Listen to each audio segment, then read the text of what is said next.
It's Friday. Yes, it is. It's Friday, Friday, Friday. I wonder who came up with the names for the. I wonder who came up with the names for the days of the week. Okay, somebody probably in Greek land, in Greece, because I think that's where. Didn't they say that's where civilization began? No, didn't they tell me it was in Africa? I don't know where it was. I don't know where this street thing. What a Friday, Monday, Tuesday, Wednesday, Thursday, Friday, Saturday, Sunday. Okay, I don't really know who came up with the names, but I guess they've been working for a while, so we're just gonna keep them. Anyway, good morning to you. Hope this day finds you well. I'm Kevin Elkins, and this is what do we call this show? We call it Decisions, because everything we do requires us to make one, and even when you don't make one, well, you just made one. So you see, you cannot get beyond the decision making process in your life. You make them, whether it's subconsciously or consciously. We all spend our days making decisions, and all you have to do is remember that every decision that we make at some point in time, at some point in time, um, has a consequence, either positive, negative, good, or bad. Play Rita Pierce.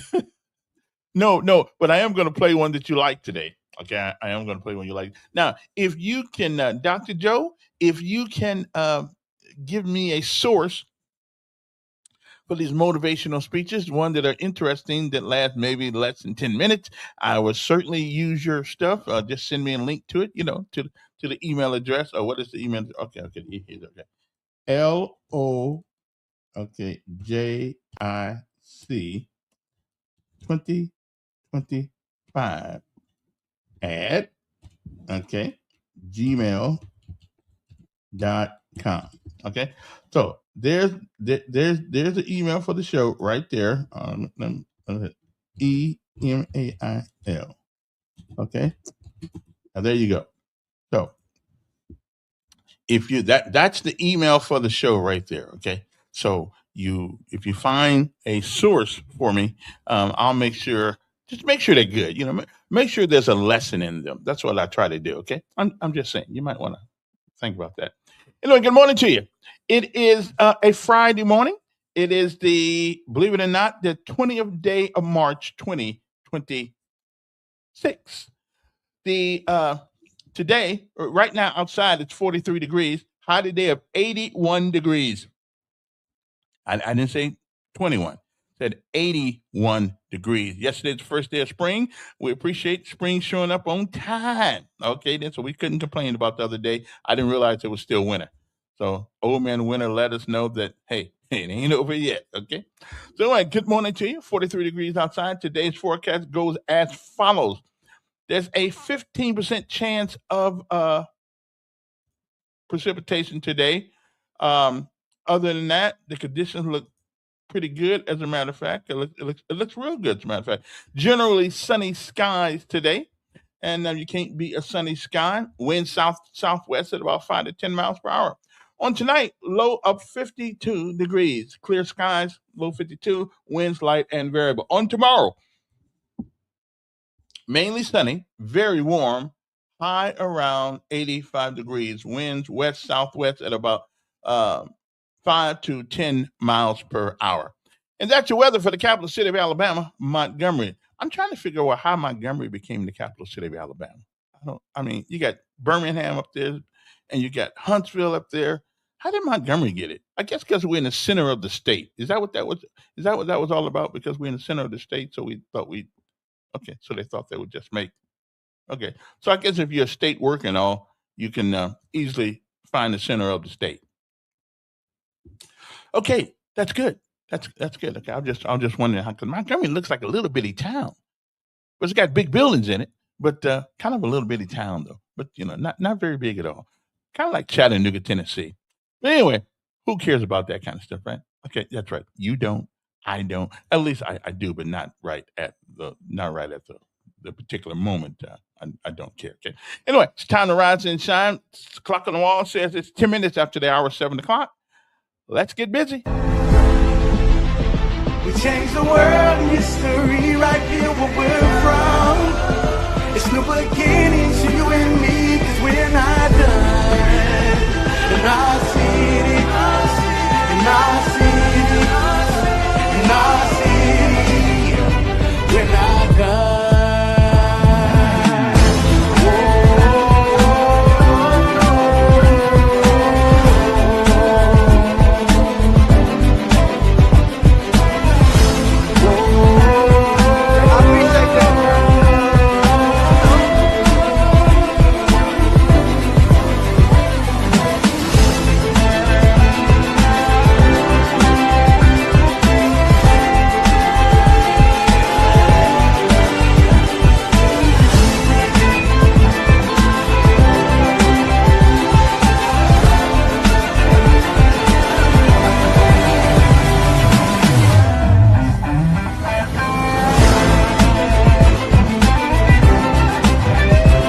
again, we are. Oh, put that right back there. All right, next up, it is our daily bread because that's how we roll around here. Our daily bread. We have to get a daily bread and a word from on high, something to get your day started. You know, I'll tell people there's no such thing as a bad day, and there isn't. There are bad things that happen in the day, but the day itself is still pretty good. If you don't believe me, this weekend I got a funeral of a friend of mine, and he's not here. So there's no such thing. Remember this: there's no such thing as a bad day. They're just things that happen in the day sometimes that are not so good, but that's okay. We will make it through. So, next up, our daily bread. We'll be right back. Grateful heart with such sweet ease. Thank you, Lord, for every breath I...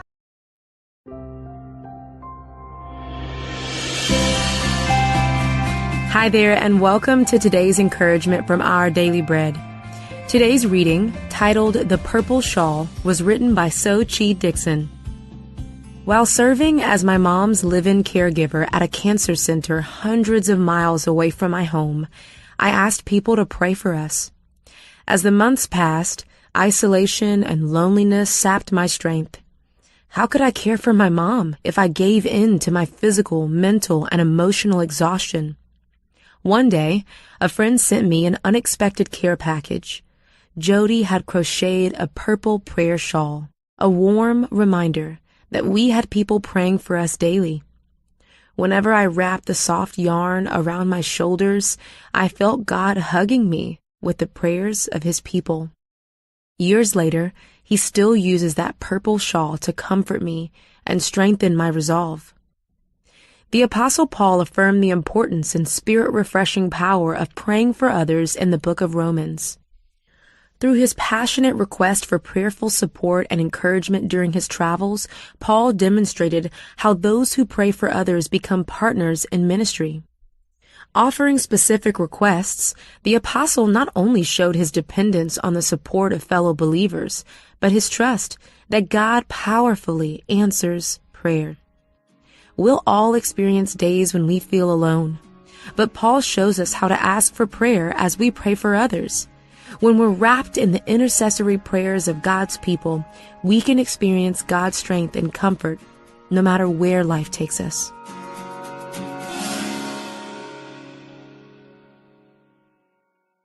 Today's Our Daily Bread devotional scripture reading is from Romans chapter 15, verses 23 through 33. But now that there is no more place for me to work in these regions, and since I have been longing for many years to visit you, I plan to do so when I go to Spain. I hope to see you while passing through and to have you assist me on my journey there after I have enjoyed your company for a while. Now, however, I am on my way to Jerusalem in the service of the Lord's people there. For Macedonia and Achaia were pleased to make a contribution for the poor among the Lord's people in Jerusalem. They were pleased to do it, and indeed they owe it to them. For if the Gentiles have shared in the Jews' spiritual blessings, they owe it to the Jews to share with them their material blessings. So after I have completed this task and have made sure that they have received this contribution, I will go to Spain and visit you on the way. I know that when I come to you, I will come in the full measure of the blessing of Christ. I urge you, brothers and sisters, by our Lord Jesus Christ, and by the love of the Spirit, to join me in my struggle by praying to God for me. Pray that I may be kept safe from the unbelievers in Judea, and that the contribution I take to Jerusalem may be favorably received by the Lord's people there, so that I may come to you with joy, by God's will, and in your company be refreshed. The God of peace be with you all. Amen.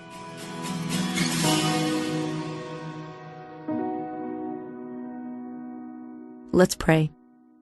Heavenly Father, thank you for Paul's urging that the believers pray on his behalf. Help us to do the same for others who are hurting, feeling lonely, or just needing answers. Your promise to be with us wherever we are fills us with peace when we need it most. And as we pray for others, may your peace fill them too. Thank you, Lord. It's in Jesus' name we pray. Amen. Today's encouragement was provided by Our Daily Bread Ministries.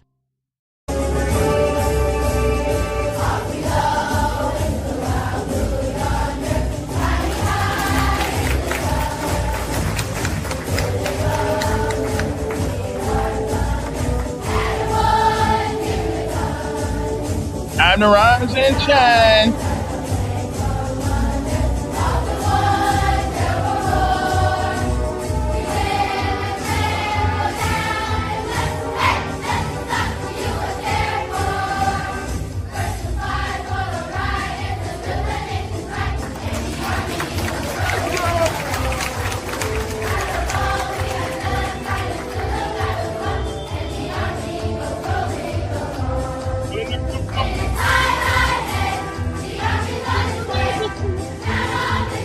Damn, I'm coming here too.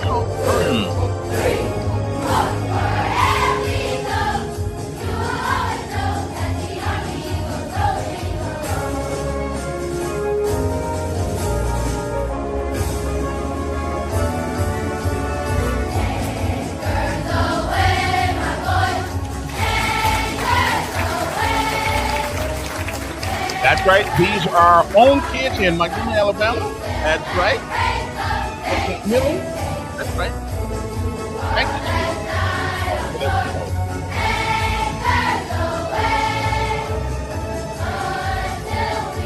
Millie International Academy.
Yeah, Tony. All right.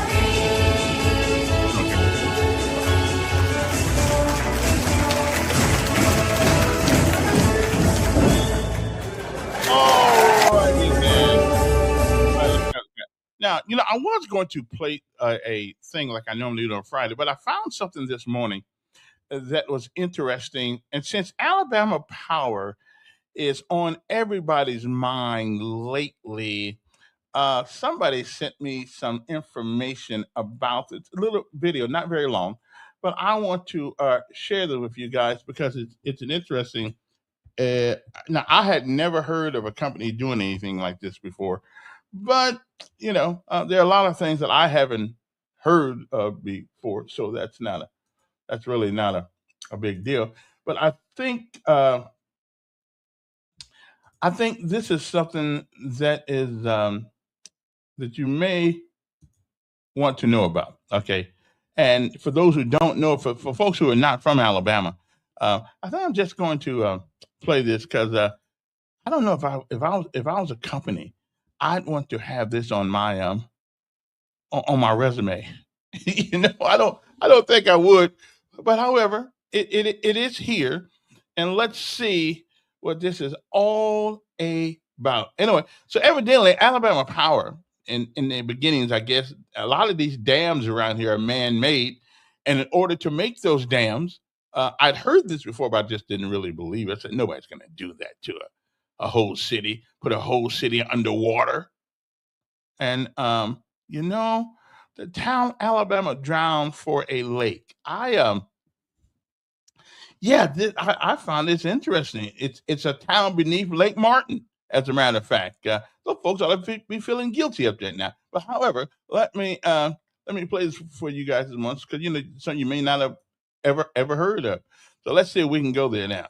Power decided to build Lake Martin, and to do it, they had to flood an entire town off the 20s. Alabama Power decided to build Lake Martin. And yet this was done in the 20s. And to do it, they had to flood an entire town off the map. Hundreds of families were forced out, homes demolished, and a community called Coahuila disappeared underwater forever. Before the dam was built, Coahuila was a thriving town with stores, churches, a school, and a cemetery where generations were buried. The power company gave residents notice to leave, tore down what they could, and let the rest sink as the Tallapoosa River was dammed. For decades, Coahuila stayed hidden under Lake Martin, where people skied and fished with no idea a town was below them. But when severe droughts hit and the lake level drops, the ruins emerge, house foundations, old roads, tombstones from the cemetery sticking out of the water. People are filming it now, posting videos going viral because most Alabamians never knew an entire town was sacrificed to create the lake where they vacation every summer. And now those ruins are rising from the mud. In the 1920s, Alabama Power decided to build Lake Martin, and to do it, they had to flood an entire town off the map. Hundreds of families were forced out, homes demolished, and a community called Coahuila.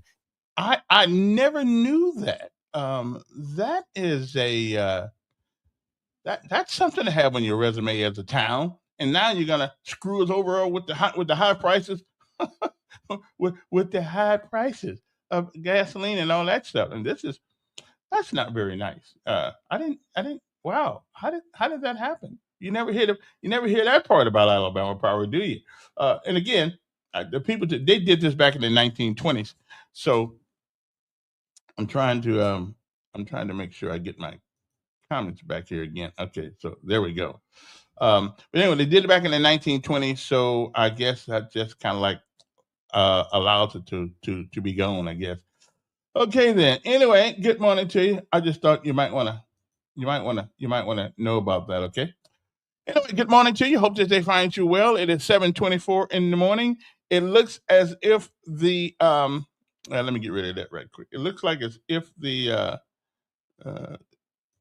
okay, stop that. There we go. So it looks as if the SAVE Act is actually passed, are going to pass. I've never seen people, honestly, I've never seen people so scared of identifying themselves. I mean, this is almost, it's almost like we're a town full of illiterates, a state full of illiterate people in America now. ID is just something that, I mean, don't you want to know that the vote that you're taking, as soon as I can get this thing off in front of my face right here, but don't you want to know that people who are actually voting are actually authorized to vote? I mean, what is so wrong with that? And listen, okay, my people, people look like me. Okay, people look like me. Okay, I'm just saying, are we the only group of people in America that can't seem to figure out how to get to the voting booth? And I know old people get places where they want to get. Okay, as a matter of fact, back in the day, old people walked to the polling booth, even under a barrage of terrible treatment. Okay, so now we and they would have been glad to show their ID because it was a right that somebody fought for them for. So why can somebody please tell me what the big deal is? I mean, honestly, what is the big deal about telling people about showing people your ID? I mean, are we really that scared? I mean, seriously, are we really that scared of just letting people know, who we are? I mean, unless you are a felon fleeing justice, like most of us probably could be. Um, I'm just I'm just perplexed. I don't know. I don't know what to say about that. Why we raising so much hell of showing people who we are? Again, if Roscoe had the Valentine's Day party downtown at the Coliseum like it used to, and they said, "Yo, you can get a ticket, but you got to have some ID." Nobody would mind having ID. I mean, really, no, nobody would care about having ID. Okay, so somebody please tell me why is it? Why is it that we, okay, looks like you. That's true. But anyway, so get the story straight before you tell the lie. Someone has fed you this morning. Fed me what this morning? What that wasn't well, listen. Somebody sent that to me. That's not true. That Alabama Power didn't. I mean, what story? You tell me. Which one you talking about, woman? Tell me. Tell me. It wasn't the first cap. Oh, so Montgomery wasn't the first capital. So why did they change? Why did they change? You think the bill is for blacks? Well, it seems like we're the only people in America that are whining about it. I mean, and the Democrats use black folks' plight every time they want some propaganda to go out. They use black people. Now, show me, are the Hispanics in this country whining all over the nation about the Save Act? Who are the Indians whining about it? Who's always screaming racism or something like that when something like this happens? Who? It's us. It's us. It's like we're the only disabled people in America sometimes that can't get to the voting booth, can't do this, can't do that. Okay. I'm not whining. Oh, listen, I don't care about Save Act. I got my IDs and all that stuff. I don't care about it. Okay. I got the little star on the card and all that stuff. I didn't like doing that, but I did it anyway. So I'm not. But who else? Just tell me who else. When you look at the Democratic Party and when you look at those guys in Washington D.C., they're always putting a picture of black people up who can't get it. And if you go down the streets of America, it says um, uh, uh, even white people will say, and they did many interviews. Well, black people they can't get to the polls. They don't have this and they don't have that. How do they know what the hell we got? I mean, we can get to the polls if we want to get to the polls. We can get there.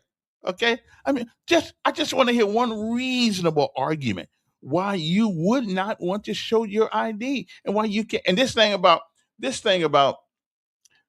women getting married and all that stuff. Then just when you go register to vote, just take your birth certificate with you and put it in that name. We ain't gonna know that you married when you come to the polls. Nobody's gonna know that you married some guy and took his name. Can't you still use your real name, your own name when you get married? You don't have to take somebody's name, do you? Is that a law or something? Okay. No, you don't have to. But they said now this is now again. People keep saying it's to vote. It is not so you can vote. It is so you can register to vote. Okay, register to vote. Okay, and I don't blame them.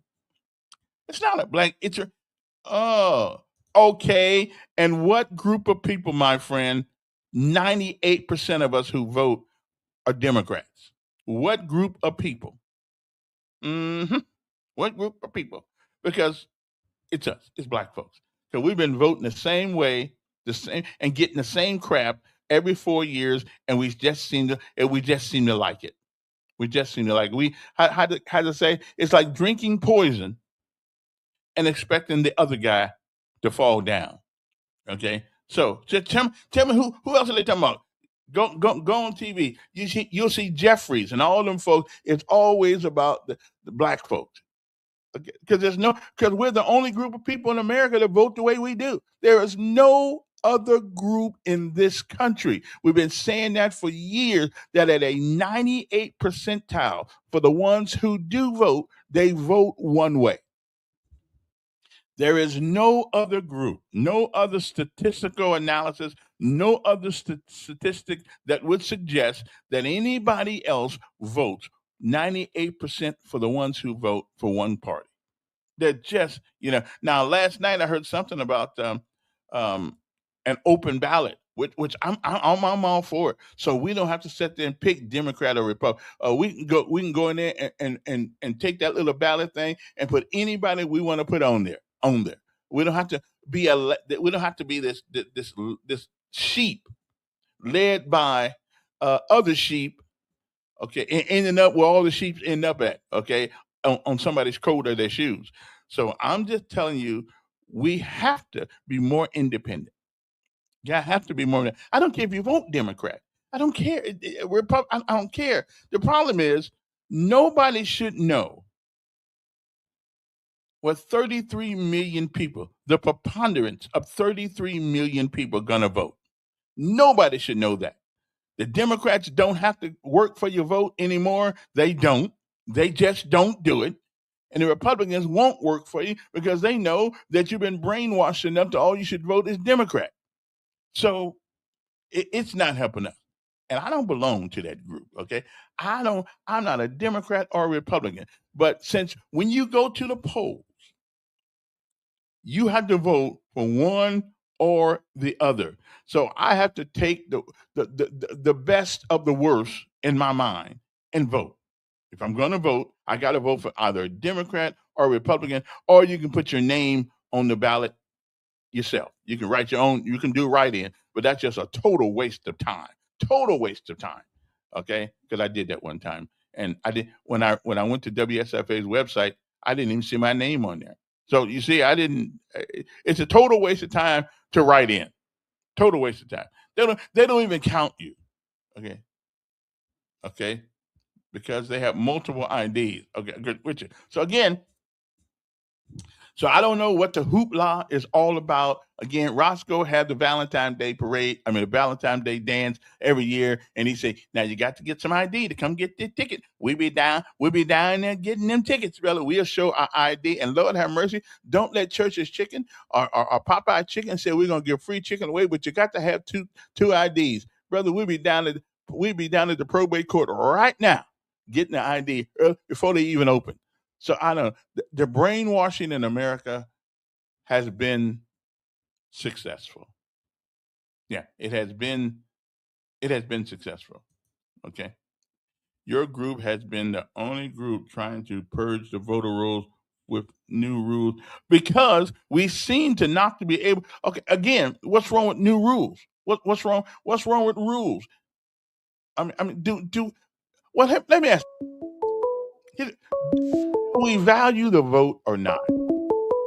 Because if we don't value the vote, then doggone it, we let them do as they will. Yeah, Don. I don't think you really know what you're talking about. The SAVE Act will not be passed because it still had to have a 60 vote threshold. Well, somebody passed it the other day.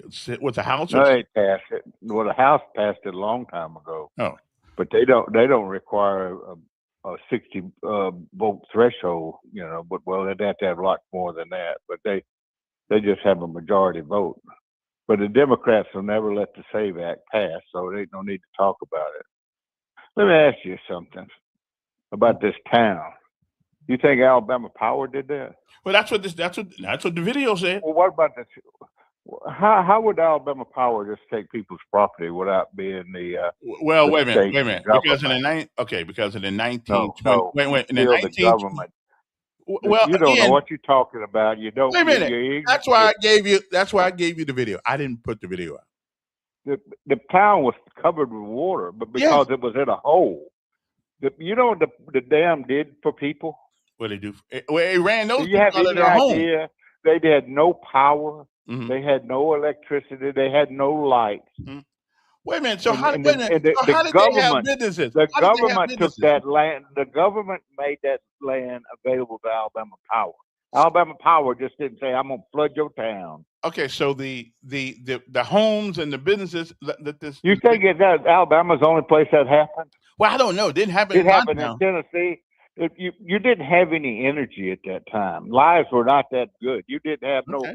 no lights. You didn't have no fans, no motors. You didn't have nothing because So- you didn't have electricity. Well, so why did they say that their homes and their businesses and their churches were if they didn't have any lights or anything? How did they have businesses?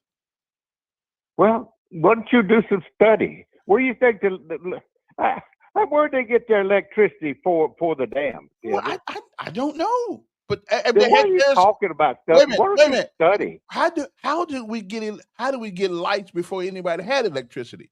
Still had lights. They burn candles. Okay, and kerosene things. So, Yeah. I mean, again, I didn't make the story up. This is just something the 19 and 20. But they try to make it into a race thing when it happened all up. It even happened in Tennessee. Every place where they had only way they could generate electricity at that time was a dam and water. Yeah. Now what do? You keep griping about Alabama Power. How do they generate electricity now? How does who do? How do they generate electricity Oh, now? I don't care. As long as I hit the flip and the lights come on, I don't Yeah, care. well, you ought to educate yourself. If you I don't don't- bitch about something I don't- every day, Well, why don't you learn how power is generated and what it costs?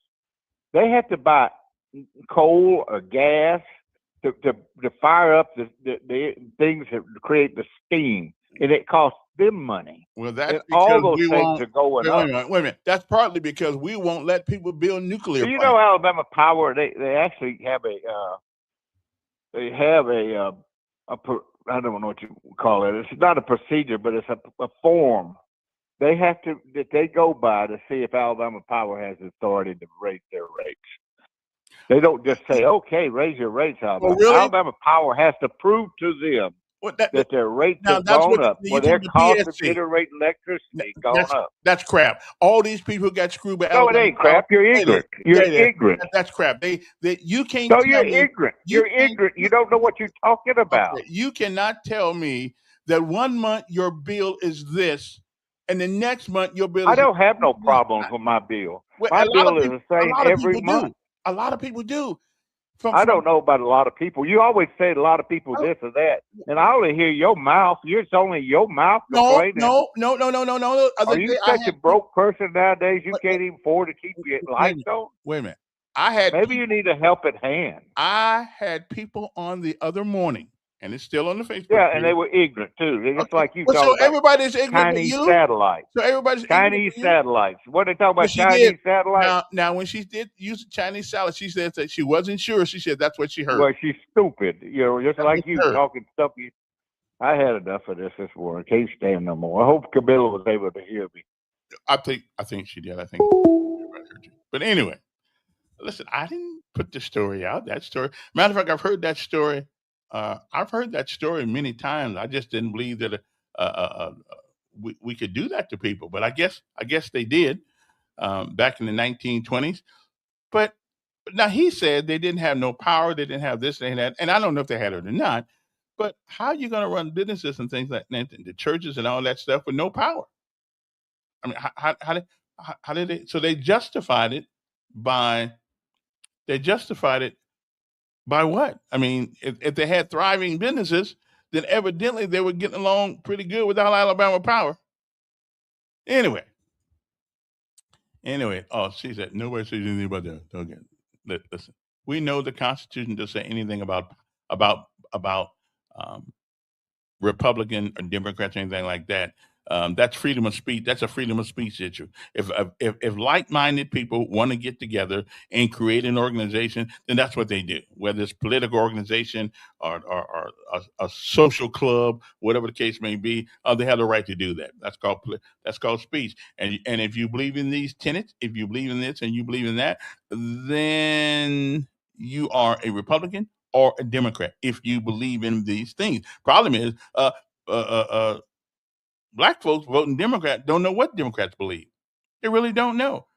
They just really don't know. They don't know. If they knew that it was the Democrats who came up with Jim Crow laws, if they know the Democrats that tried to stop people from getting their civil rights, then we probably would think. But a lot of them don't know because all they do bring us a box of chicken and give us a food stamp, and all of a sudden we think they're nice people. Well, listen, for all the money that my mother didn't get a chance to make when she was coming up because they denied her, they owe me some food stamps.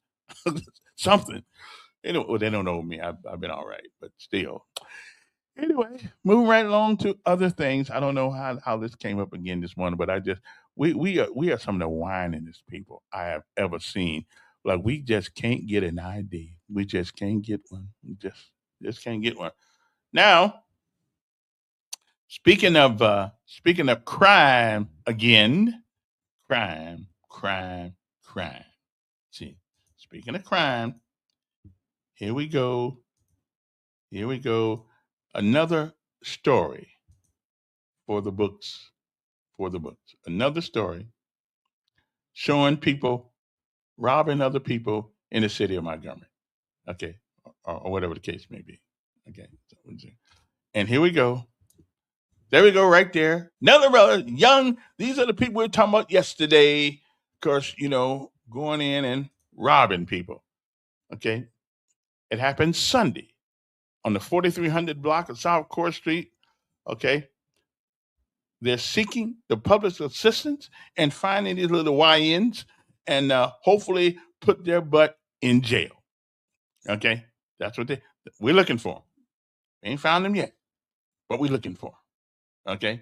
So if you see them, call the police or call Crime Stoppers. It was not 911, 215 something. 215 stop 7867. Or you can text 215 stop. Okay. And to 738477. So y'all be all right. Is it right here? Yeah, that is right there. Okay. So Crime Stoppers. But again, the YNs are out of control. Okay. They're out of control. They're just shooting at people. Witnesses say the shots were fired from a white Chevrolet Silverado and drove away immediately after the shooting started. So after shooting ended. So, here they are. There they are. These are the ones we were talking about yesterday. Where their daddy at? Somebody tell me where their daddy is. I don't have a clue. But anyway, those are the ones we were talking about yesterday out there wreaking havoc on all parts of our society. I don't know why, where it came from, how it got there. But one thing about it, talking about it, on the radio, don't exactly, or not the radio, whatever we're in the podcast, it doesn't really do much good. I agree with Camilla on that one. It doesn't do much good until you can get some fathers. I think you need to read your own article. Well, what did I miss? Y'all always say, tell me what I missed. When you call up and say I did something, then tell me what I did or tell me what I missed. Because see, I skim through these things. I don't have time to read all the articles. Okay. And how many Montgomery Democrats recognize the YNs? I don't know. I have 100 shares, and okay. Well, I hope you're making money. Let me see what else is going on out in the world. Whining. That's not whining time. Having been a few places overseas, here's what I find. I find that everybody in every country, in every language, we all got the same problems. They just say it differently, but we all got the same problems. Okay. We do. We all got the same problem. Okay. Now, Julie Beard, who is one of our local city council people, is going to, on Monday, is planning a town hall meeting with residents in her district, plus an Easter egg hunt for the children. I'm still trying to figure out what eggs got to do with Easter, but that's okay. Beard says she hosts a town hall meeting once a quarter to hear from people in her part of the city. This will be her 10th town hall meeting. She expects that people will have questions about road work, sanitation, and other issues. The town hall meeting will be Monday. That's this coming Monday from 6 to 7 p.m. at Dalreda Baptist Church at 3838 Wares Ferry Road. The Easter egg hunt will feature the Easter Bunny himself. Okay. Plenty of eggs for children and ages 12 what up to 12 years old. Okay, so if you're grown, you can't come out there and get a dozen eggs. Okay, of course they already be cooked. I don't know. I may not be right there. Also, Montgomery's Riverwalk Stadium. That's right. It's going to get a new name. Or already has Dabos, Dabos, which is an equipment supply company, I guess, that they give to the baseball team. So Montgomery's Riverwalk Stadium is no more. It is called Dabos, Dabos. Team leaders say the change represents a shared vision of honoring the history and tradition of baseball in the city of Montgomery. I don't know if we have baseball in South Bend. I don't think we do. We got Notre Dame. Once you got Notre Dame, you don't need anything else. I'm just saying, y'all need a lot of things down there because, you know, you don't have you just don't have. Okay. Now, coming up at 8 o'clock, I got somebody showing up today who wants to be your next state senator in District 26, I believe. She's going to try to be that Farrah. Never mind. I'll let her pronounce her own name when she gets here. Okay. So, someone have plenty. Okay. So, are we done complaining now? Okay. I still don't understand why people don't want to, why ID is a big deal. And Dr. Joe, then what was the first capital of Alabama? Was it Birmingham? You would think it'd be Birmingham or Huntsville. I mean, Huntsville is the place that you want to be sometimes. So, what? Anybody know what the first capital was? Okay. Yeah, I don't know. I don't care, but I guess nobody's capital now was the first capital when they formed the state. But the thing that always I'm wondering, how did we geographically, how did we design the footprint of the states?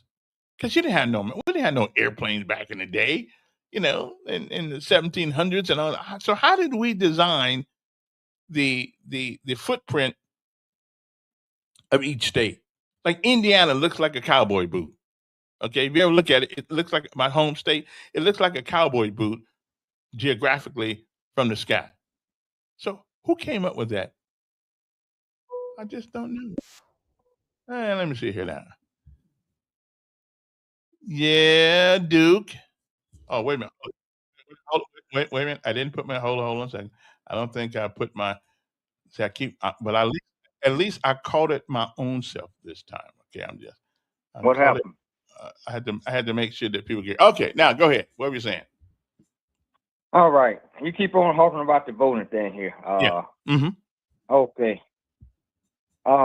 Could you give me a number of how many illegal sites? See, I hear to talk about they trying to protect the illegals from voting. For voting, So as we both understand, Calvin, the number is very, very, very low. If any at all, let me ask you a question. How many votes does it take to win or lose? That's not the point. The point is that is the point. That is the point. No, listen. So answer my question first. How many votes does it take to win or lose? It depends. No, it doesn't depend.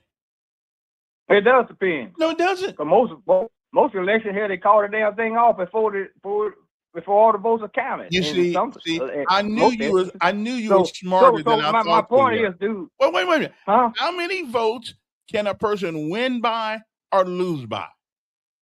It depends. I say. No, it doesn't. It doesn't. Why they call votes? Why they call a race early then when the voting going on? And I think they shouldn't. But again, how many votes? You said it don't make no difference. How many votes can you win by? It depends. How many votes can you but lose you trying to voice. You trying to get me to get some number here. I don't know. No, but what I'm saying, think of one number. My point is though. Wait a minute now. My point is you trying to get off the damn. You try to see how you throw people off a little taste in the morning. My point is, Kevin, to you, I want to talk about the subject matter at hand. All I be hearing about is, the illegals. Tommy Tuberville on TV. That's all he talk about. What Trump done said or whatever. How many votes can you win or lose by? But here's my point, Kevin. Why is that you all highlight that the illegals the ones that the people trying to protect because they don't want all this extra crap, like taking your damn birth certificate to the damn poll site to No, vote. no, you don't have to Okay, take it to the and poll all that old site. crap. You So, take it to so register. you guys want to, but you putting it on the illegals. The reason you're doing that to keep the illegals from Okay. voting. Hell, have you taken all of them out of the country already? Wait a minute. Aren't they most of them gone? You don't Aren't have most to of them be. gone? Wait a minute, you, of course not. You don't have to be. Huh? You don't. Most Have of them gone, Kevin. Wait a minute. Start trying to get some of them back over here ahead to work in the damn farms. And I stuff was like born that. in America, and if I don't But my register to point vote, is, then I see, shouldn't vote. no, see, your party get this old sticking point. See, talking about, want to scare people, talking about what the illegals doing. Like one time, they was all the murderers and stuff and thieves. So y'all got all these bad people out, okay? So now you want to focus on the damn voting. Now how in the hell these people voting when they're gone, Kevin? And You again, took them out. and again, I'm asking you one So question. my point is, if Yeah. you want me to give you numbers, I'm not gonna give you any numbers. Okay. I do my research before I run my mouth like you do. Sure you I do. go study that. I give you a number later on. Sure you But do. but Wait a minute. You don't need to but my study point is this. to you. You don't My need to point is study to you. this. Why in the hell should I take a watermelon What? and some jelly beans and stuff to the polls nowadays? 2026 style. So who calling is it, telling? So who is birth telling somebody to bring certificate watermelon and and, jelly beans to the poll? Who's telling? They renamed it. They renamed it birth certificate and passport. Here. Now. Okay. All right. I hear. See, he wouldn't answer the question because he knew the answer. You can win an election or you can lose an election by only one vote. One vote. That's all it takes. One. Okay. And if that one vote is illegal, then it should not be cast. Man, I just got done talking to you. Yeah, but I can't. I ain't got no comments. And you asked for some education. Oh, yeah. State capitals. When Alabama first started, when I was in elementary school and stuff, they taught Alabama history. I don't know what they teach now. Obviously, the kids ain't learning nothing. They don't learn to read right. But anyway, there was over a period of about 40 years, there was 5 different places in the state of Alabama they called capital. Mm-hmm. And about 1846, they decided on Montgomery because it was in the middle of the state. And that's been the capital ever since. Yeah. And looking at the map, it is in the middle of the state. state. So ignorant. He just said that most of the illegals have gone back. That's what he said. That's ignorant. Biden let 20 million into the country. There's been about 1 million that's been sent back. And who runs the voting, say, in Montgomery? Well, the county does. Is it white people? Well, not at the moment because they all left. No, they ain't left. But in most of these big cities and places, it's run by Negroes. So I don't think Duke has to bring a watermelon, does he? Hold on a second. All right, I had to get rid of that. Yeah, say that again. I say in most of these big cities, they're run by blacks. You got Love here in Montgomery. Mm-hmm. I don't think Duke has to bring a watermelon to vote here, does he? Yeah, I don't know. I don't know. I love watermelons, but I don't. They're too heavy to take to the polls, so they got to give me some. It's just stupidity. All they're asking for is they're not asking you to bring anything to the polls other than an ID card. They're asking that when you sign up, you prove that you're a citizen. In a lot of these countries around the world, you got to do a lot more to vote. I mean, you go to some of these places, they put a big old ink spot in the middle of your head, but heaven forbid we have to prove that we're actually citizens in the state of Alabama. And even if you don't have a birth certificate or anything else, there are amendments to allow you to get registered on the poll. So all of it's just garbage and lies or anything. You just have to prove that you're a citizen to vote. Boy, that's so much to ask. When you let in 20 million people to try to change the demographics of the country, it's too much to ask that you prove that you're a citizen. All right, appreciate it. Also, now some good news. Some good news. I know it's not going to be good news for everyone, but there's some good news, and that good news is that Deuce Conrad, the 26th annual picnic, was canceled in Montgomery, Alabama. Montgomery Police Department announced yesterday that the 26th annual Deuce Conrad picnic, previously scheduled for March the 23rd at Gateway Park, will no longer take place at that location. Now, I know why. Y'all know why. We know why. Okay? Because they took something that could have been that was good. I think kids getting together, things getting together, celebration, and just screwed it all up. MPD said that the decision was made um, to move the event out of the abundance of caution following extended review and coordination with organizers and community members. Our top priority, of course, is safety because we know that people start shooting at these things and somebody gonna die. Okay, Chief Grayboy said after extensive coordination with organizers and the community, we determined that the canceling of the event at Gateway Park is the most responsible step to reserve safety. Organizers, of course, have not announced a new venue for the event, but said they will update the public as more information becomes available. Okay, then. Also, Ibrahim Yazid was found guilty of the Anaya death. What kind of man does that? I mean, really, what kind of man does that? There's some evil people in the world. They just are evil people in the world. I don't know if we can do anything about it. I guess they've always been there, always will be there. Okay, and stuff like that. Representatives have passed HB 541 yesterday. The bill would require voters to register with parties in order to participate in the party's primary election. People looking to participate in the Republican Party primary would have to register as a Republican, and people looking to participate in the Democratic Party primary would have to register as a Democrat. I just think that sucks. I think you go in there, you get a ballot, you pick who you want to pick. This thing about we got to have this allegiance to a party, that gives that party too much power. Okay?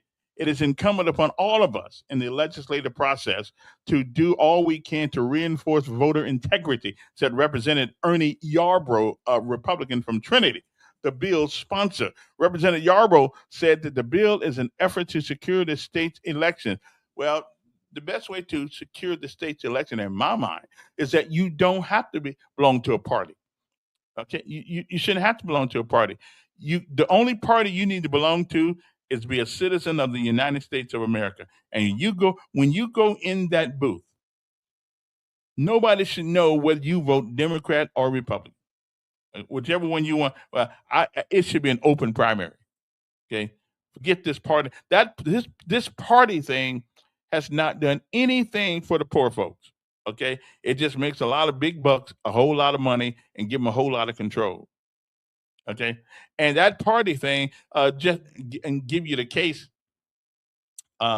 When a couple of years ago, when a lawyer friend of mine, Fernando, he came in second because what they did was they disqualified a woman who was running for judge. I can't remember her name right now.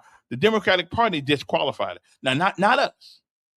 No, she was disqualified because of whatever reason. Well, normally, when you have two people running and one gets disqualified, automatically the one that's left gets to take the position. But the Democratic Party went all the way to Birmingham and brought somebody down here and put them in the chair. Okay? And if that's what parties do, then we don't want no part of that. Okay? Fernando, he actually won that primary, but they screwed him, glued him, and tattooed him. Okay? So I'm just telling you, this party thing ain't about that. And that's both sides of it. That's both sides of it. I mean, I think the Republican Party has done something like that before too. Okay? But anyway, so much for that. So I say let's have open voting. Okay? There we go. How are Don, I'm done talking to you, man. Don, you need to get a new account Well, so you fix my comments, but here I got to help somebody out here. Yeah. There is no requirement to re-register under the SAVE Act. Did you get that? There's no requirement. All right. To re-register unless you move out of the district that you are and you have to register to vote for some other place, then you have to acquire the citizenship or you're a new voter. But if you're registered to vote, there's no requirement for you to go re-register in the SAVE Act. Okay, that's So information. there's not going to be masses of millions of people going down there trying to re-register. And there would be no Only reason if you to. prove- Let's say one of these little college students who live, say, in Huntsville, want to come down to Montgomery and re-register or vote in Montgomery. They have to register to vote in Montgomery. They would have to prove their citizenship. Hmm. You understand? Yeah. You think that'll help anybody? Yeah, I think it will. I think it will. But there's no requirement to re-register under the SAVE Act. Okay. All right. Appreciate you. Sometimes he does bring information. The 5 capitals of Alabama history is St. Stephen's, wherever the world that is, Huntsville, which makes sense to me, Cahaba, I thought that was something that you put on pork chops, Cahaba, Tuscaloosa, and Montgomery. So I guess Montgomery's been the capital for the longest, I guess. I don't know. Okay, then. Well, that's good. I'm good with that. Okay, I didn't know that. Yeah. I just know only capital I know about is Washington, D.C. and Indianapolis. Although South Bend should be the capital since that's where Notre Dame is. I mean, everything comes down from Notre Dame. But I appreciate that, Ms. Camilla, that you let us know. Okay. Now here's something else that's going on in the House of Representatives that they got another act. We got the SAVE Act and we got the Choose Act. Okay. It allows students to play high school sports even if they how's it go? Alabama lawmakers clash over first responder buffer zone. That ain't the one. The legislation is related to the disagreement between the Alabama High School Athletic Association and the state. And evidently, the state said if you come from one school to another, you have to set out why. I don't know. This is not college. I mean, you just put on some cleats and stuff like that and move on up. I hope they don't start paying high schoolers name and likeness. I hope they don't do that. I mean, I can understand college, but high school, nah. I don't think we should do that. Gonna have a lot more people getting robbed. Police getting Lincoln Raleigh Act. Okay, then what else is going? There's going to be utter chaos at the polls, just what Trump wants. Now, why does Trump's not running for president no more? Why does he want it? I mean, really. I mean, listen. And then didn't Trump get involved in something with the Japanese emperor the other day, or whoever that was down there? Didn't he make a joke about Pearl Harbor? Sometimes he just I like him, but sometimes he just need to know how to shut up. Just be. You're not a talk show host, Mr. President. You a president, and when I say things, nobody really gives a crap about it most of the time. But when you say things, man, the gas go up. Planes start falling out the air. I mean, all kind of things. People start going to war. Can somebody call Washington D.C. and tell him just kind of like let his professional communication people talk, because he is not the world's greatest communicator. He just not. He just not. I know the spirit by which he. I know the spirit of which he says things, and I go along with the spirit. They don't have NIL in high school already, do they? I didn't change the name of the show, man. Are they doing NIL in high school? Okay. And let's be honest, high school. I mean, sports is it's kind of like a slavery thing, It kind of. I mean, they pay you a little money. That's because they know you ain't gonna keep it all. They know that they're gonna figure out how to get it back from you. Okay, so one way or the other, they'll send their daughters and their cousins in to fall in love with you, and then they'll take your money. Okay, I'm just saying. So it's kind of like a slavery thing, giving all this money to these kids who ain't never had money. Hell, somebody give me $1 million right now. Well, now I would know what to do with it right now, but I wouldn't have known what to do with $1 million. 18, 19, 21 years old. I wouldn't have known. I'd have been broke for the night was over. Okay, because I'd have bought everybody something. Well, I don't know what school. I didn't know that. Oh well, that's gonna be something else that destroys the high school, um, the high school environment. Okay. Now we're already destroying the college environment with this stuff. Okay. Now we are going to destroy. Well, now I would be all right with this if they gave the smartest guy in the math class NIL. Okay. I'd be all right with that. If we gave the smartest guy in biology NIL. Okay. If we gave the guy in the philosophy class, the smartest guy in philosophy class, give him some NIL, I'd be all right for that. Yeah. But why is it that we think only athletes who are some of the dumbest people on a college campus need all that money and I don't? Okay. And it ain't their fault. We let them go through high school not being able to read, not being able to write, but because they can run the hell out of a football, then we just say, let them pass, let them through. Okay. I don't blame them. But then they turn around. If you can't understand financial management, which I don't never had much money to manage, but I could have did a better job of what I had. I ain't gonna lie to you, especially with that 401k thing. Oh, I don't want to think about that. It just makes me upset. Anyway, so why don't we give everybody some of that NIL money? Okay, because if I'm the smartest guy in the class in the school, I should get some NIL money. That's right. I don't know where my guest is for this hour, but maybe she'll show up later on. But again, and get the smartest guy in the classroom needs NIL money.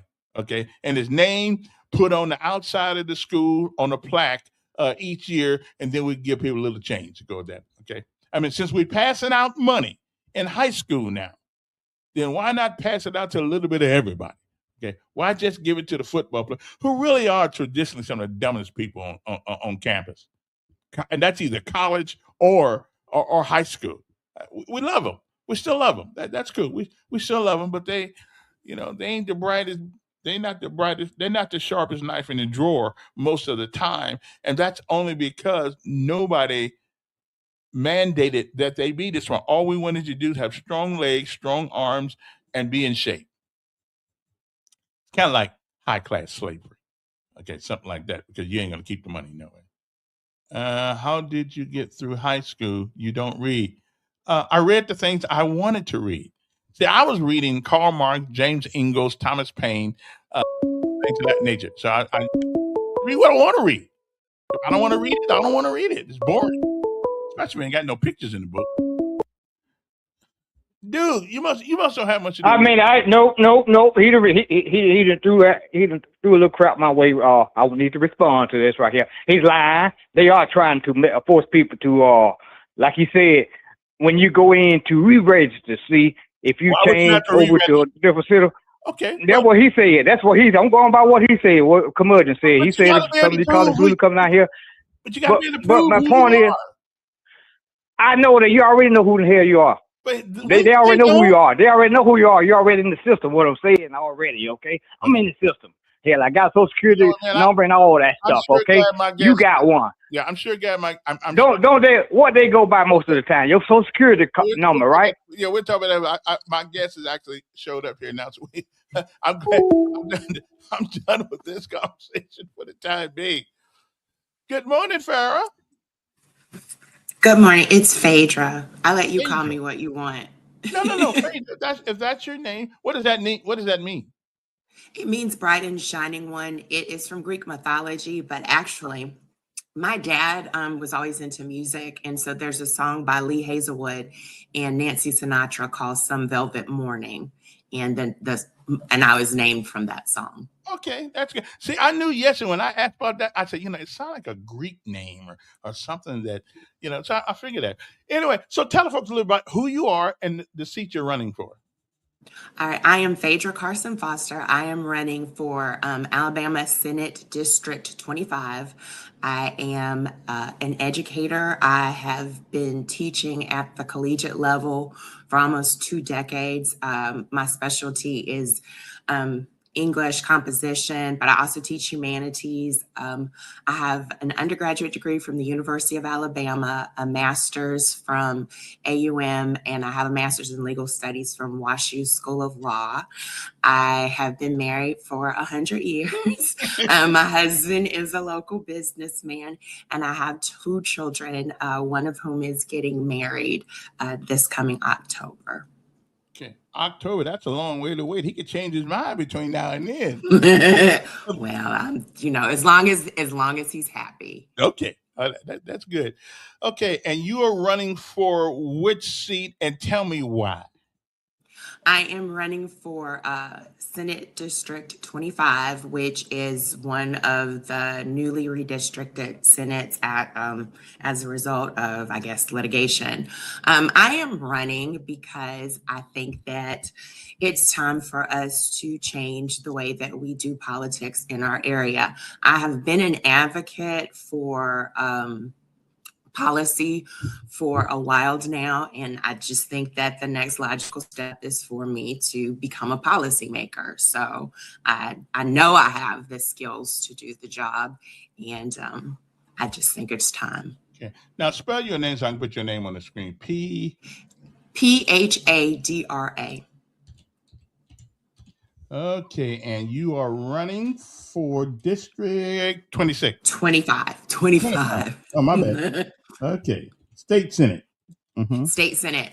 Currently, the area is represented by Barfoot, but as a result of redistricting, he is now running for 26. Okay, which is the one that Hatcher had. Yes, so that is now the north side of Montgomery, downtown, and Elmore County. And then Senate District 25 is a large portion of Montgomery and Crenshaw counties. Mm-hmm. Now, since everybody has to pledge allegiance to a party, which party are you pledging allegiance to? I am not pledging allegiance to a party, but I am a Democrat, and I'm running as a Democrat. Mm-hmm. Why Democrat? Well, I mean, I started off as a Democrat, and I currently probably more aligned with the Democratic Party. I will say, and I talked to you about this a little bit yesterday, that it is becoming more difficult for people to be independent and switch parties. If you wanted to become a Republican, you have to run as a Republican.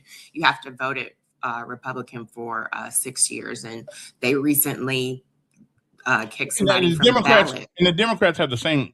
The Democrats have the same thing, don't they? Well, a couple of years ago now, they put somebody off the ballot because they had voted Republican, and they didn't let them run. You're talking about Archer Davis, and he kept switching back and forth with policies.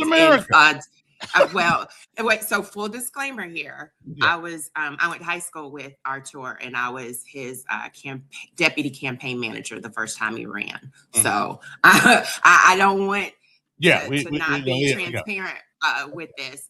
But I mean, he went from. Where is he at anyway? Anybody heard from him? I don't know. Okay. I do not know. Okay, let me ask you. So, how many state senators are there? Do you know? I don't know. You caught me, and I'm going to be honest when I don't know something, but I will be Googling that. Good. There are, I believe, 40. Mm-hmm. 40, 45, 45. But we only have five black state senators up there. I'm not a mathematician, but 5 out of 40 is somewhere around 16% of what can you do to further the advancement of the people in your district when you only 16%? Well, you're part of the 16%, which is not a very big number. What can you do that the other guys or anybody else cannot do? Well, I think the thing is that there's actually a few more Democrats than that. Not too many more, but it's not just, it's 5 Black senators, but I think it's 8 Democrats, and that is designed. But I think when you're at the state level, as particularly in these times, that people are not as lockstep. I think that we're going through some type of evolution in the United States and in the state Senate. So I think that you have a chance to do a little bit more bipartisan working together. I also want to say this, I went to the University of Alabama and I did politics there, and a lot of our politicians in the state started off in the University of Alabama politics. You didn't just, and I was there, I started school there in 87, graduated from undergraduate in 91. You didn't just give up because you were a Black person in the minority. We got a lot accomplished when I was there. I was president of the African American Association, and I got us to the point where we were the highest funded student organization at the school. And I did not necessarily make it just based on race. It was about celebrating culture. And we had white members of our organization. Same thing for the International Student Association. It was about the identity of these organizations and not necessarily about your own personal identity. I've never let race, and I'm not saying racism doesn't exist. I've worked in fair housing, but I've never let somebody limit who I am or what I try to do because of race.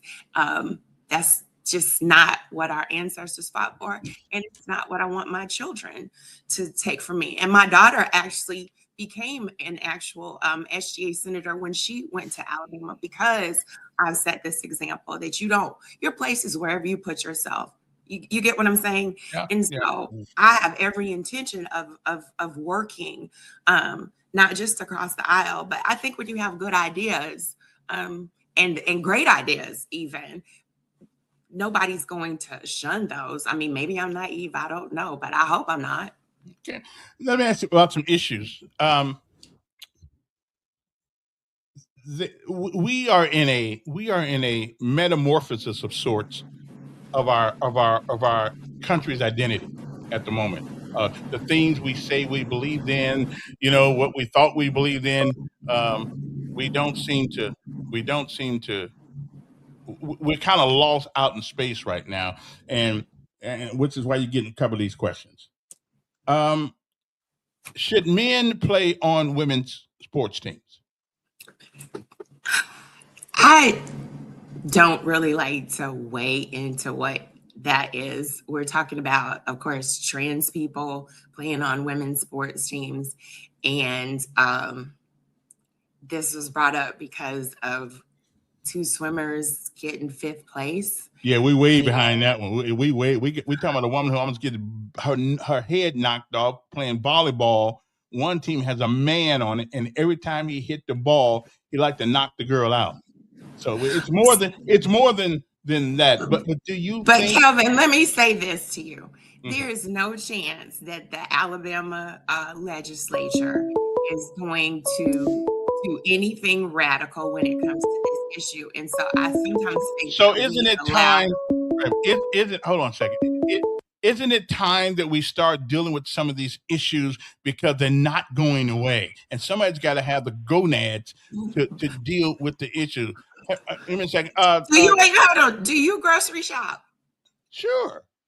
Okay, so yesterday I went to the store and I was going to buy cheap cuts of meat, and I ended up getting cube steak because I was going to do beef tips. I make dinner here, and sometimes I feed my 85-year-old father.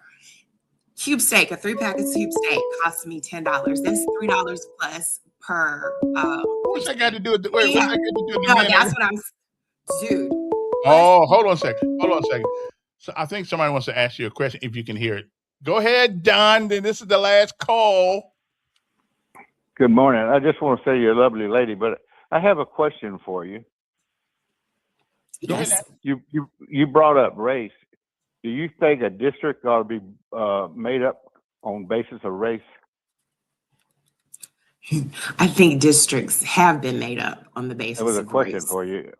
Should race be involved in making a district? I think that the districts have been made up based on race.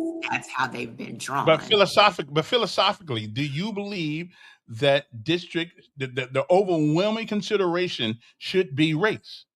Obviously not. But so here's the thing. Obviously not. But what I do want people to understand is that they have been. I don't, but that's where we are right now. So would you And fight we to have change to that? address. Would you Would I fight to fight change to that? change? Change this whole race schism thing. Everything goes around here has something to do with race. I mean, obviously, yes, because as long as things are based on race, then that puts us at a disadvantage. But I would have to say that um, I Wait a minute, I now. can't ignore the historical You base just of got reality. done saying if it is a good idea, then you ought to be able to convince somebody. No, I agree with you. I would argue that people are mad about how this district was drawn, but if you look at the geographical boundaries, it makes more sense. Do you get what I'm saying? I think that people with like interest economically, right, need to be together.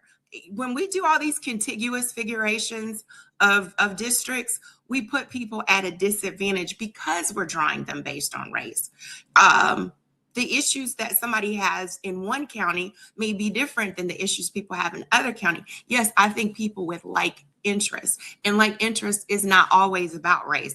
I'm just not being naive about how they have been drawn. Does that make sense to you? I'm not, and two things can be true. In the army we would call that escape and evasion. But I'm Escape evasion. I'm not even listen. I'm not evading the question. Obviously, I don't like gerrymandering.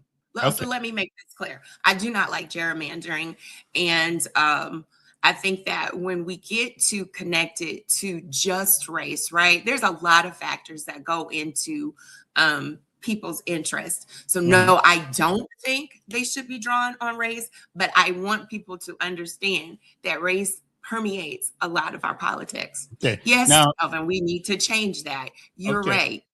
But should we didn't get back to my initial question? Should men be allowed to play in women's sports? I mean, if I say yes, if I say no, how is that going to change how much my power bill is and how much my groceries cost? You get what I'm saying? That's what I went around the long way to say it. No. I knew you, and I got something for. Let's see if somebody else wants to talk to you. Good morning. Hey, this is Rand calling. Just want to tell you got a beautiful guest today. I just woke up and heard it, but I did catch the last little bit of it, and I appreciate her elaboration. Let her talk a little bit now. You got to be a gentleman, but would you say that Montgomery is interested as a city in general as race? Thank you very much. Well, so I think that we are obviously historically tied to a bunch of issues with racism. We are the birthplace of the civil rights movement.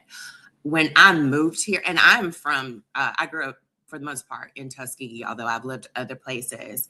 And race it's weird because I'm from a historically Black town, but race here is a little bit different than other places I've lived. And I've gone from Tuskegee to living in a place where we were one of the few Black families who lived in the neighborhood. I think that we need to confront some of the residue of racism that holds people back mentally. And I know that it sounds like I'm evading again, Kelvin, but I'm not. I think that sometimes we ourselves hold ourselves back. Simple question. Somebody wants to know, should a man, because he identifies as a woman, should he be allowed in the woman's bathroom in public venues? I mean, no. Well, you didn't mind saying, you don't mind saying that one. Okay, we good. We got one answer out of you. Okay, I good. mean, dude, but I mean, so here's the thing. None of these are part of my platform, and I can talk about them, but it doesn't move us forward in the things that hit everybody's Well, day-to-day life. okay, so I let me, hate to see such a narrow um but let me topic ask you this one become question. Tell you why okay. I bring it up. If you're going to Tuskegee up 85, okay, hmm and all of a sudden there is a big crash right there in Auburn, does that affect you? And you leaving Montgomery and headed to Tuskegee, does that affect you? Yeah, because it backs up. I mean, and it does it all the time. That is not what that is not a far-fetched hypothetical. That is Okay, something that happens because it's on a regular so what basis. right. So what happens in our culture still affects you, me, and everybody else, regardless if we got to pay our light bill or not. Cultural issues are tearing our country apart right now. And Let me so tell you we something. I'm yeah, in my house right now, and yes. like the only people affecting me in my house right now are you. I mean, some issue and the price of that cube steak right there that's Mhm. in my and again, these are not issues that are going to come up in the Alabama legislature. They're just not. It's How do you know it that? we get I I mean, mean the well, social okay, issues. let me say you something. If that's our priorities, then we're Mhm. not going to move forward. Do you get what I'm Okay. saying? Like we get dragged into these culture war issues at the expense of real progress. We can talk about this, but that's not going to save Jackson Hospital, is it? It's not going to increase the number of maternity wards throughout this state. Low birth weight, maternal mortality, infant mortality. These are serious issues in our state. Why aren't we Well, talking about that? I'm gonna shut up here for a second and allow you because No, I don't shut up. Ask me unlike questions. you though, I think the cultural issues.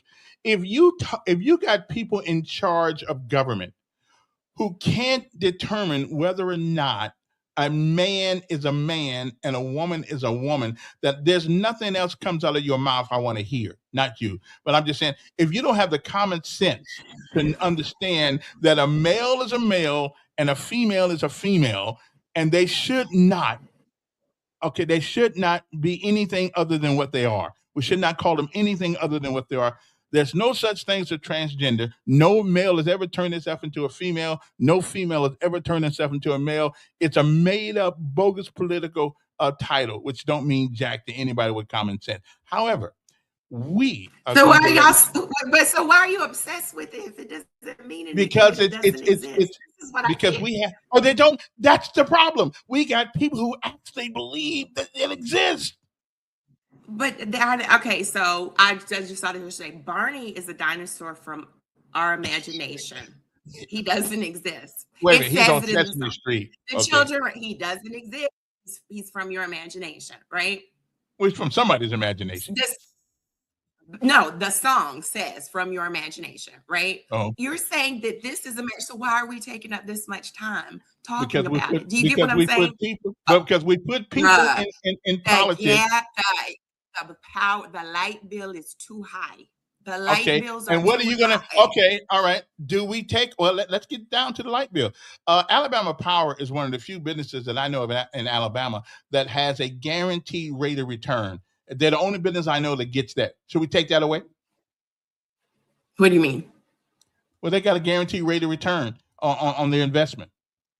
They got now that has an True. And that way, and the nature of a corporation is that the CEO is legally obligated to maximize the returns for the fiduciary committee. their shareholders. Right. You know, But I'm I talking about understand that better than they anybody. However, they are guaranteed though, but nobody can guarantee me, my little business, that I'm gonna make that I can have a certain amount of profit, else I don't have to pay on the in other words, why are we sort of shielding like Bronner?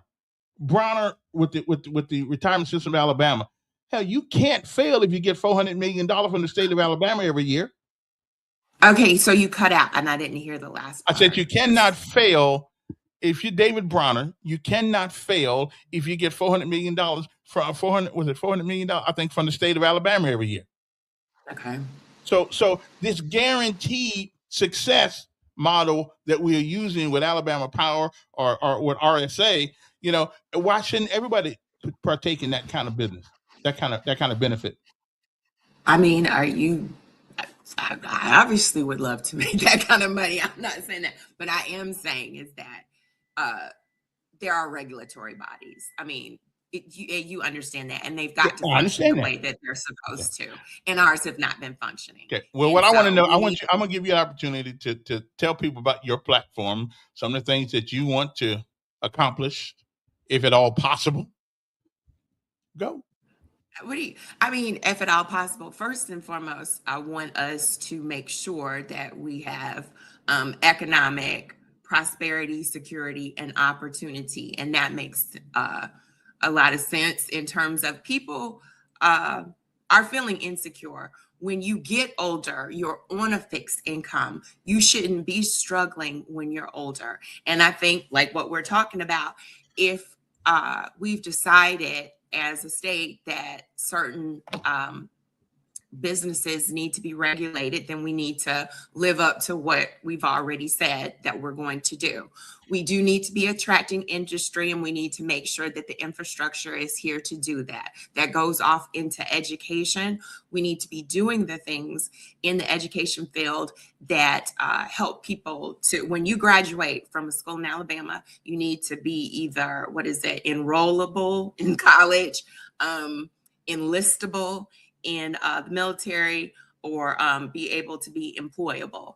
And we should have aspirations for our children across the board. We should make sure that our school systems are following all of the regulations. People may not want regulations from DC, but there needs to be regulations in place here in the state.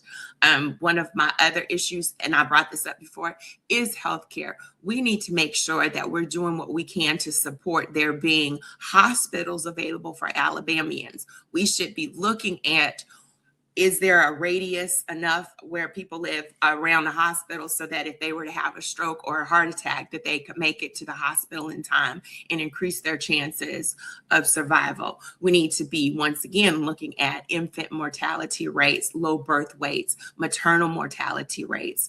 And if we need to expand the options that are available to pregnant women, we need to do that. We don't have enough maternity wards in our state. That is just very important to me. And then finally, we need to bring back some ethics and integrity in our government. We have people grifting. I understand that, when you're dealing with different elected officials, that a lot of times they are giving out contracts to other people. That is a secondary concern. The first concern should be about the people, and we shouldn't just be handing out contracts to people's brothers, sisters, and cousins and neglecting the people. Citizens come first. That's my platform. Those 4 things. And listen, those things are admirable, but I don't know, as one senator, if you're going to change any of that. But you could put it on the table and see what Alvin Holmes used to say something. He said, I may not get a lot of bills passed, but he says I sure can stop a lot of them from passing.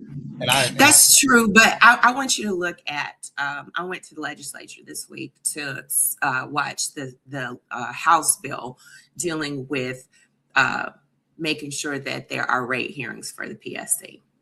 And the House was able to unanimously pass the bill supporting that. There are some amendments that were added that I think kind of made that bill dead on arrival. I don't foresee it being able to reconcile, and maybe with the Senate bill, and maybe that was the goal, like what you said, stop stuff. But I want you to look at that Senate bill that creates an energy czar and divides up the Public Service Commissioners into 7 congressional districts. That makes no sense because congressional districts are federal. And we already know we have gerrymandering in our politics. That gentleman called in and said that. Every last senator in the state of Alabama voted for it. And sometimes it's a matter of you being the lone person that stands up and says, this is not okay. We're not going to give everybody's money away without there being any regulations. Okay. So Let me ask you something. There's a film out right now that actually has won an Oscar. The worst Oscar ever given out.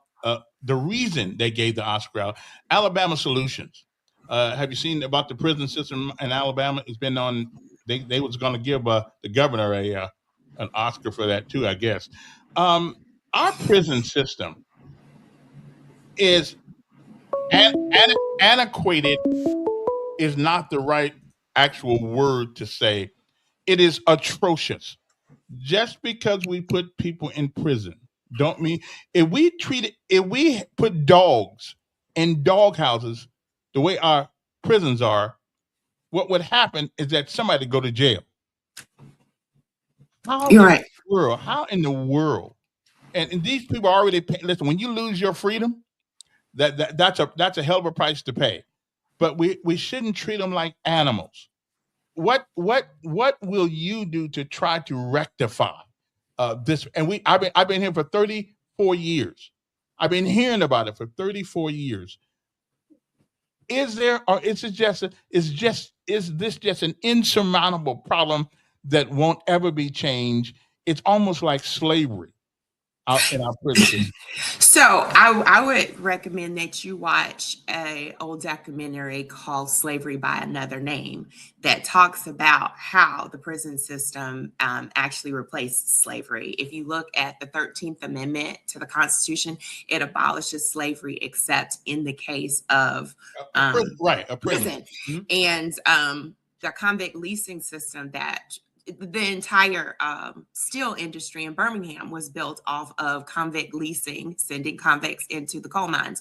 When you come out of that system, it's no surprise that this is what you ended up with. It was never about rehabilitation to begin with.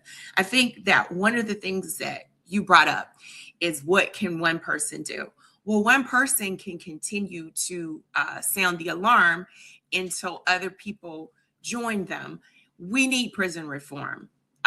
There are places that do rehabilitation and do it better. We need to begin to look at best practices from other areas, and those who have sense and don't just want to, rabble rouse. I think they have the responsibility to keep this issue at the forefront, and to have people, if you're concerned about it, people like yourself and other citizens to hold everybody accountable, and to keep sitting on this issue, because everybody's not going away for life, right? They're going to come back into the general population. We have a responsibility to, if we're going to take people's freedom, to rehabilitate them, so when they come back out into the general population, they're not going to reoffend. That should be our first concern. Yeah. And I think that takes away some of the cruelty. Here's the one fault that everybody that runs for office, and you too, you have the same fault. Here's the one fault that you got. You guys do a fantastic job of bringing up the problems that we have. But I never hear, everybody knows what the problems are. I never hear we never hear what you're going to do about it. We just hear about, we know about the problems. I just told you that there are places that do the things that we're talking about doing and do it more successfully. You look at where it's working, you see what can be tweaked, and you institute those solutions. I know what you're talking about. I don't believe in problem admiration. I had an old boss that used to say that to me all the time. He says, are you invested in the problem, or are you invested in the solution? And I'll say this, because I ran for school board and I didn't win. I didn't go sit on my behind. It took me 18 months, but I got a family school partnership policy passed with the school system, and I wasn't even on the board. I continued to talk to people until I got enough votes for us to get that to be passed. Now there's a framework in place so that people who come behind me can get them to actually institute, because we're still slow on the uptake. Things take time. The things we agree on shouldn't take as much time as they do. But no, I am very much solution focused, and I believe that solutions exist. We just have to be willing to look at places where things are working. I will say this: I don't like for people to just adopt things on the fly. I do want to see things work in another area before we adopt them. But like the points you and I brought up this morning, these are things that are not working, but they're places where people have addressed them. So we don't always have to reinvent the wheel. Okay. Well, okay, I get out of that. The school budget, the education trust funds, is almost $11 billion. The operational budget for the state of Alabama is about $3 billion. Education is the only thing that has absolutely gotten worse, except for private schools and those schools. But the public platform of public education absolutely sucks. So there's a law that came out in 1975 where you could actually impose corporal punishment in public school. Nobody wants to do it. Too many women on our board, for one thing. So it is. It's too many women. Sir, you know that I'm a woman. I'm just going to repeat that. Yeah, to okay, you so you okay. understand that. Women's job is to nurture. Men's job is to put a foot in your tail to get you straight. And all we've done with public school is make it a bastion for failure. Okay, because we don't employ discipline like we ought to. I like the cat too. I like that. So until we get serious about discipline in public school, all we doing is waiting for them to get out of school so they can head to jail. Okay, so what would you mandate corporal punishment in public school? No. Well, it's already there. It's already a law. So if it's already there, you're asking me if I would mandate because nobody uses it. And boys, listen, I don't care how y'all like to hug on them and love on them. Boys need to know. You get a boy's respect by power. You get his attention by power, but you get his respect by love. And I'm good with that. But doesn't everybody see what's going on in public school? Everybody's leaving it. Anybody who can leave will leave. And look, and I probably, as much as I've advocated for it, I can understand. I'm not going to disagree with you on that. But to boil it down to just the lack of corporal punishment. It worked with me, and it worked with everybody in my generation. Putting that pat on that bouquet will work. It'll get your attention. But what I'm saying to you is that, okay, that you're talking about one aspect, and that's discipline. That's not what is. That's the most important discipline. That is right, but that's the most important thing. You cannot succeed in life or any aspect without discipline. You're right, but I want you to look at something else you talked about. That's very important, and you talked about the love, right? There's tough love and there's actual love. That's missing too. But that's because their parents. Their parents are to give them the love. Their teachers are to invest in their education. I'm sorry. I am a teacher. Know. I'm a teacher myself, right? And I want you to love your job. I want you to love your job as a teacher and not necessarily love my child. If you love your job, everything you do, that will come out. But let the parents love them. I need you. What good is loving them if they can get out and can't even get a job at McDonald's because they cannot read? But that's about standards and having standards for our students. But $11 billion education fund and a $3 billion, and that doesn't even include the money, I think, that goes to the RSA, which is like $400 million. But $11 billion education trust fund. And then we find out that all the money in the trust fund don't go toward education. Yeah. So, I mean. So we have to try some different things. And I get where you're coming from. And I do want to say this because what you brought up is a very important point. Before we move on. There is this, there was a study when my son was younger, and it talked about 4th grade boy syndrome. And they were looking at African American boys. Well, they're not African American because this was in Britain, but they were looking at Black boys in Britain, and they found when they put them in a setting with Black men that they did better. So I don't want to lose the point that you said there. And I was like, well, what would be the difference in that situation? Why are they doing better? And I had to look at it and say that they were being taught by people who looked at these young men and saw them as people. They saw themselves in these kids, and they were invested in their success. That's why you have the success at Valiant Cross that you do. And so I think discipline too. Discipline at Valiant Cross. But I understand that. But you discipline people with care when you see them. One day you need to talk with my father, because and y'all can talk about discipline, because he and I kind of had some different ideas about it when my kids were younger.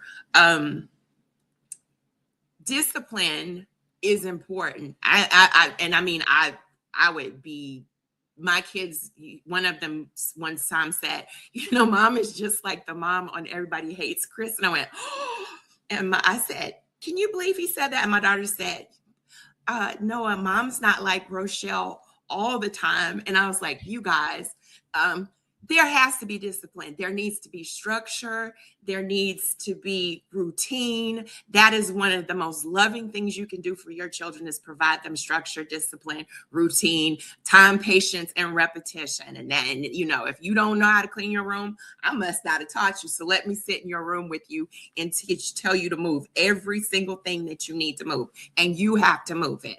And then it's like, never mind, Mom, I've got it. And I'm like, okay. But that discipline needs to come from a place of interest, not a place of disdain. And kids can sense that. I am not disagreeing with you on this. I'm not necessarily saying that your image of corporal punishment is where we need to be, but and my dad is really anti that for a lot of reasons. But this is just not a place where you and I disagree.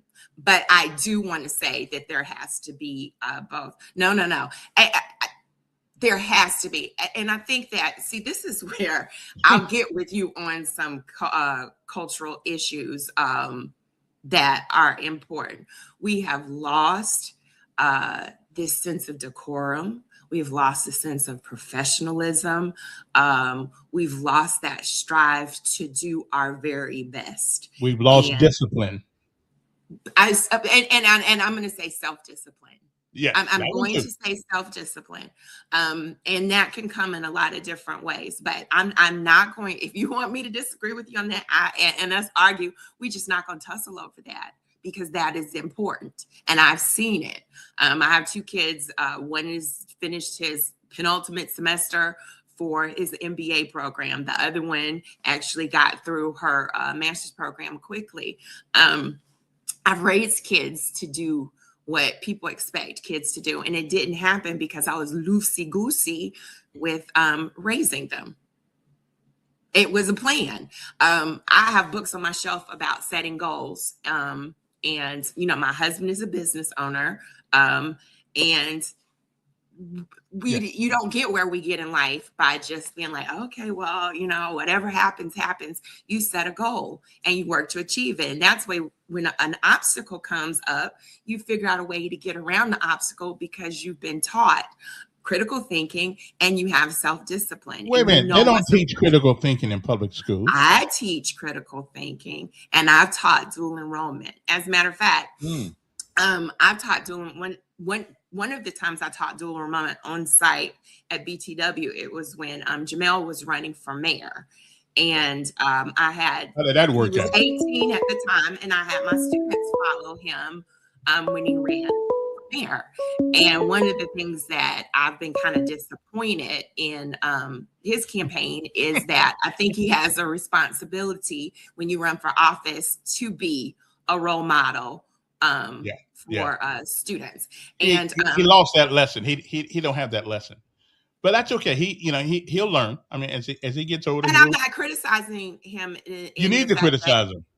Well, I'll criticize him. Yeah. Okay. Well, so he's gonna talk about your mama and my mama and my grandmama and your granddaddy and all of us. Look, and if they're dead, they're still not safe. He's gonna talk about your dead grandmama. Yeah, I know.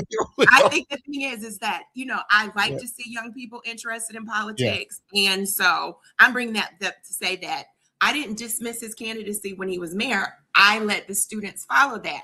And I think that not just him, but all of us have to remember that public service is not the same as being a reality a TV star or whatever.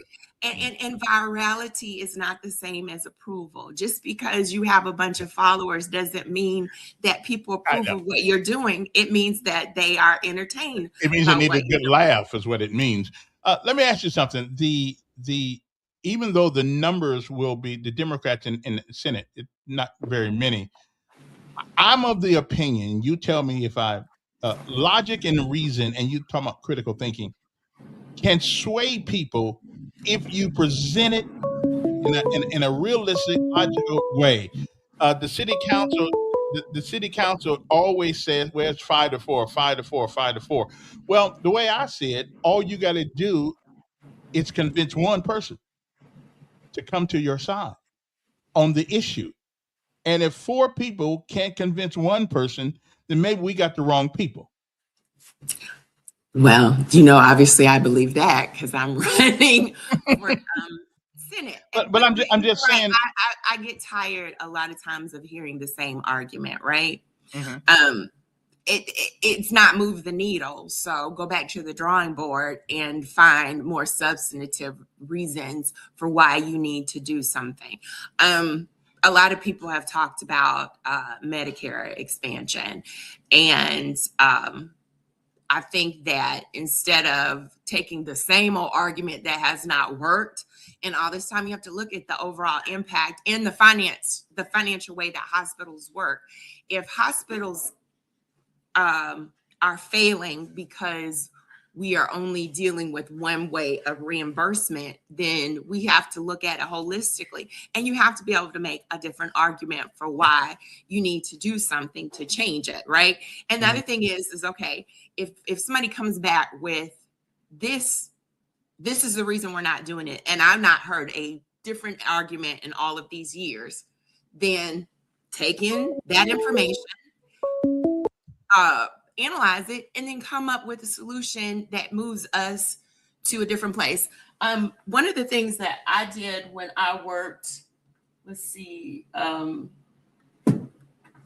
when I was getting my master's of legal studies, and the concentration is in conflict resolution, and we did a lot of studying about negotiations based on Harvard's School of Business and their negotiation. And I read a lot of books on the psychology of conflict. There are ways to solve problems, and you can do it without there being so much. A conflict is a disagreement. It doesn't have to be conflicting. So I think we're saying the same thing, but. Yeah, let me ask you, one of the things that has just really beleaguered me since I have been here. This is the attitude of can't do. I hear often around here, well, Black folks can't do this. We can't do that. The medical issue, and it's a great issue. But part of our problem with our medical issues, and I'm part of that problem, it's culture. We don't go to the doctor. Okay? We just, especially men, we don't go. And if you live out in the country and you don't go, that's double whammy, because when you decide to go, you can't get there. So because there's nothing there. So again, culture means a lot. But okay, we can say culture means a lot, but we also can't ignore that copay means a lot, and paying needs a lot, and access to insurance means a lot. And I mean, I'm from a town with the infamous syphilis study. So there is a reason for there to be distrust of doctors. We also can't. In 2026, you really believe that? that there's a culture of mistrust. There is in other places. Now, I will say this, my hometown was on top of it when we were going through the pandemic, and they did a good job of making sure that seniors were taken care of. And I know friends of mine who whose parents were nurses were on top of everybody. But in a city like ours, because the dynamics are different, how much community do we still have where people check on one another? Now, some of this stuff cannot be solved by your elected officials. You get what I'm saying? And so when you talk about culture, you're talking about building community. Yeah. And checking on each other. Here's the thing. Remember when you were talking about your electrolytes being low? I got on your podcast, and I said, you were like, what's that word? And I said electrolytes. And I said, you need to make sure you're checking on them. And I said, I have to tell my dad about it. And then when we talked the other day, I told you need to drink coconut water. We need to check on our old people. Not that you're an old person, but we need to do that. Yeah, that's not a problem. Yeah. But anyway, so the whole, so we got Senate. Tell the people what part of Montgomery will you be representing if you should win? It is most of Montgomery, with the exception of the north side and downtown Montgomery and that far northwest. But it is the majority of the city of Montgomery. And like I said, down into the county of Montgomery and then down into Crenshaw County. Okay. Somebody asked an interesting question. He says, let's see, 35 members, Alabama State Senate Masters Focus Conflict Resolution. How will you be able to, as a member of the minority, be able to get members of the majority to work on passing legislation? I think you have to talk to them, and I think you can't have a defeatist attitude. I don't believe in slinging mud, but I will throw a little bit of shade and salt. And I was at a town hall meeting recently down in Crenshaw County that Shamari had, and the senator from 26 was there, and he talked about there being a super majority and not being able to do anything. And here's my concern with that. If people jump districts all the time, we're never going to address the super majority. If you've been the incumbent in 26, you should be able to build off of your base and sway some other people over. Don't jump into 25 and try to push everybody else out of the race, which is essentially what's happened. We have to be able to do two things. We need to one, not be afraid to talk to people and come up with different solutions, which is what I'm talking about doing. I'm just not going to back down and go, oh no, we're in the super minority, we can't do anything. That's not okay. And then the other thing is that people need to stop giving up. You can't just go, there's a Republican super majority, this district is too hard for me to win, so I give up. When I ran for school board in District 5, the odds were against me.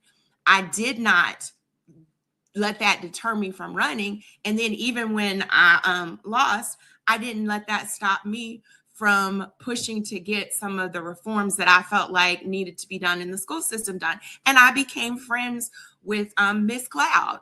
I talked to her yesterday because she represents my district. I didn't just go, oh no, the Republican won, there's nothing I can do, let me just go home and be sad.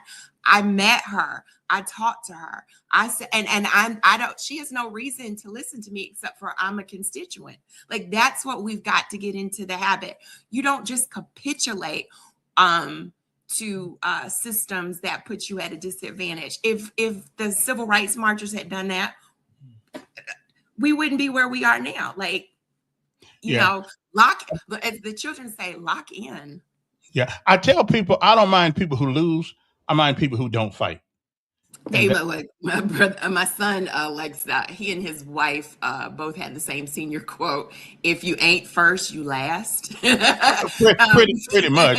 Listen, I give you the last word. I gotta go, but give you the last. And we're gonna have you back for the election because I think you got a lot of great ideas. I talked too much this time, but next time I'll let you just say what you got to say. Well, I mean, I like talking to you. What I want to remind everybody is, first and foremost, the election is on May the 19th. That is the date of the primary.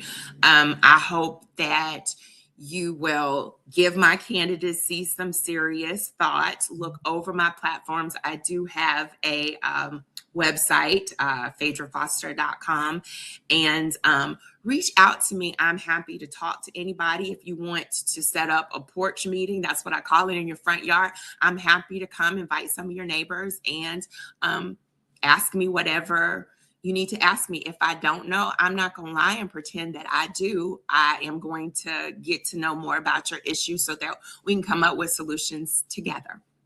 Well, obviously, it's going to take a concerted effort between everybody, you and everybody else. There has got to be some basic things that we all can agree on. There's got to be. Healthcare is one of them. We got to. I mean, there's no compromise there. We need it. And thank you again. We'll have you back again, though. Appreciate it. All right. Stay home. Don't be coming after me now. I would just, I'm going to tell him you said hello. All right. Okay. Thank you for your time, and goodbye to everybody. Well, thank you for yours. Okay. Okay, then. Interesting conversation. I know people say, well, when you let it talk more. Well, listen, you let a politician talk, just keep talking. They'll never be quiet. Anyway, I got to get ready to go, but we'll replay this later on today, so we can go over what Phaedra said. Love that name though.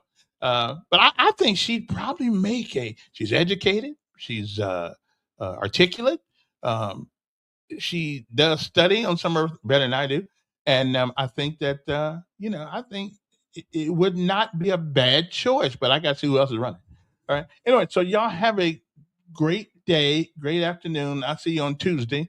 Got to go to Rome, Georgia. Lost a friend. So if I ain't back on Tuesday, I'll be down there, but I'm trying to get back. All right. So anyway, have a great day. And now this election is going to start getting interesting here because now people will be willing to come out and talk. But I will say one thing: all of them have one of the same issues, and that issue is telling us about the problems we already know about. What we're looking for is somebody who can come up with a solution, a comprehensive plan that may or may not work, but at least you got a plan to fix some things. And that Alabama prison is one of those things that need to be fixed. I don't know why after 30-something years in this city, it still has not been fixed. It just, I just don't. I mean, everybody in there don't deserve to be treated like an animal. Okay, they just don't. But anyway, gotta go. Hey, this is a song me and AI wrote. I love this song. It's called Get Up. You're Not Dead Yet. You're Still Here. Get Busy Living. All right? So anyway, take it away. And don't forget, You are still here, time to get busy. it is not the fall that makes you weak. It's never getting up from it. So the word of the day is keep getting up. Never lay down. Be back. You are still here, time to get busy living. Get up. You are still here, time to get busy living. Somebody said they can't stand my song. What's up with that? All right, I'll do another one over the weekend.